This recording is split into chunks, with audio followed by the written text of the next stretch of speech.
Hi, second graders. Welcome back to Sight Words. I hope you had some fun last week choosing different activities to help you practice. As a reminder, every week you're going to get 5 new words. So I'm here with you today to show you this week's words. Are you ready? Let's go. Okay, your first word is anything. So I'm looking at this picture and I'm seeing that one child is holding what looks like a big purple machine that he might have built, and the other child is holding his hands up like this, and his hands are empty. So let's see what our motion is for anything. Okay, when we say anything, we're going to turn our mouth down kind of in a frown, like the first boy was in the picture. We're going to raise our hands up with our palms up, and our hands are going to look empty when we say anything. And the sentence is, he has a purple thing, but I don't have anything. So let's go back and you can practice with me. Ready? Anything. He has a purple thing, but I don't have anything. Anything. All right, that's our first word. Our next word is dear. So in this picture, it looks like there is a grown-up who is putting her arms around 3 children behind her. So let's read what our motion is for dear. When we say dear, we're going to pretend to be the woman in the picture leaning over to hug the children when we say dear. And our sentence is, you 3 are so dear to me. So let's go back and practice. Are you ready to practice with me? Okay, we're going to say dear. You 3 are so dear to me. Dear. All right, let's go to the next one. The third word for this week is love. So in this picture, I see a girl holding a rose and smelling it, and there's lots of hearts. And the card says, to someone, love someone. Let's see what our motion is for love.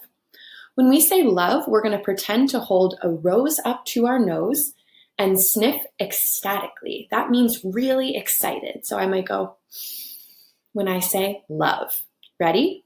And the sentence is, Emily's love sent her a beautiful rose. Let's practice all together. Ready? Love.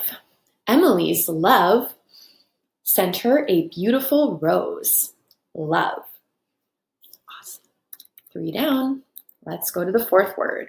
You might remember this word from learning time last year. The fourth word is OClock. So I noticed in this picture there are 2 clocks, and it looks like there's a mouse on top of one, and there's a spider web, and there's hands on the clock. They're telling a time.